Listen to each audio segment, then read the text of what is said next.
मामा मीर दे हवाल छा थियो वॾा फंट कुसजी वई ऐं गोश्त फ्रिज में पैक थियो वधीक हाणे जेको तुंहिंजो हुकुम हुजे। अरे तक वाहे पुरानो मोहकारो करे वो चिमचा फ्रिजन के छॾ बेली असां गरीबन जो हक़ आ असां खे दे कुर्बानी जो गोश्त वो लांतीर नंढो वॾो गोश्त खाई पेट भरणो आ नंढो वॾो गोश्त खाई पेट भरणो आ फ्रिजूं भरे रखो गरीबन खे न ॾियो पंहिंजे लाइ आ कयो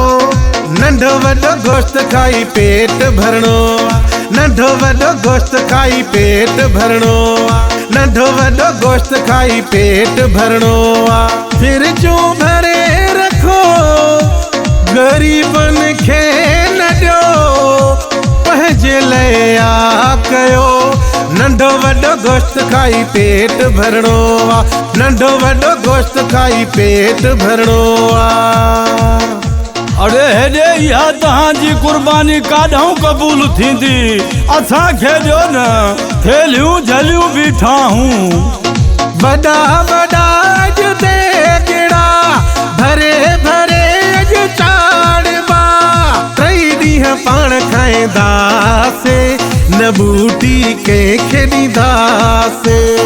ओ लांतीर बिभ फाट तू इहो हराम खाए थो हराम हलड़े हल लूसी न ॾींदासीं गोश्त छा कंदे। वॾा वॾा अॼु देगिड़ा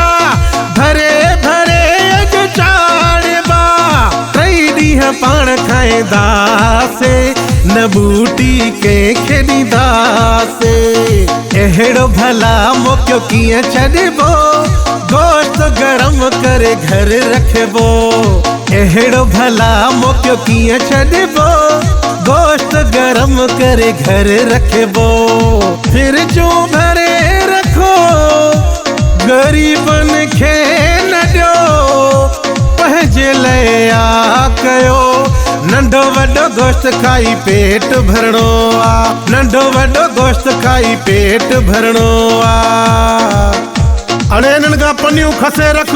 बाहि ॿारण में कमु ॾींदियूं बाक़ी धिका ॾेई सभिनि खे भॼाए छॾियो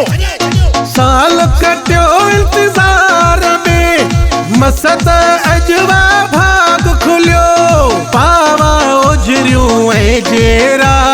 बुकियूं बि मूं खां परे न कयो वो बदू वडेरा बिभ फाटे ओझरी जरी दे साल कटियो इंतज़ार में मसत अजवा भाग खुलियो पावा ओझरियूं ऐं जेरा बुकियूं बि मूं खां परे न कयो कीमो करे जल्दी ठाहे ॾियो कचो पको मूंखे लाहे ॾियो कीमो करे जल्दी ठाहे ॾियो कचो पको मूंखे लाहे ॾियो फ्रिजूं भरे रखो गरीबन खे न ॾियो पंहिंजे लाइ आ कयो नंढो वॾो गोश्त खाई पेट भरणो आ नंढो वॾो गोश्त खाई पेट भरणो आ। मुंहिंजा पाण महिमान अचनि था तंग न कयो मूंखे जानिब बुरड़ा महिमान हिते वॾा वॾा ईदा खान हिते गरीबन ऐं मिसकीननि खे मिलंदी ज़री बि कान हिते अड़े तोखे हॾो बि न मिलंदो भॼी जान छॾाए निकिरी वञे था जानिब बुरड़ा महिमान हिते वॾा वॾा ईदा खान हिते गरीबन ऐं मिसकीननि खे मिलंदी ज़री बि कान हिते पीस पचाए कढ़ायूं कबियूं गोश्त सां हितड़े लड़ायूं कबियूं फ्रिजूं भरे रखो गरीबन खे न ॾियो पंहिंजे लाइ आ कयो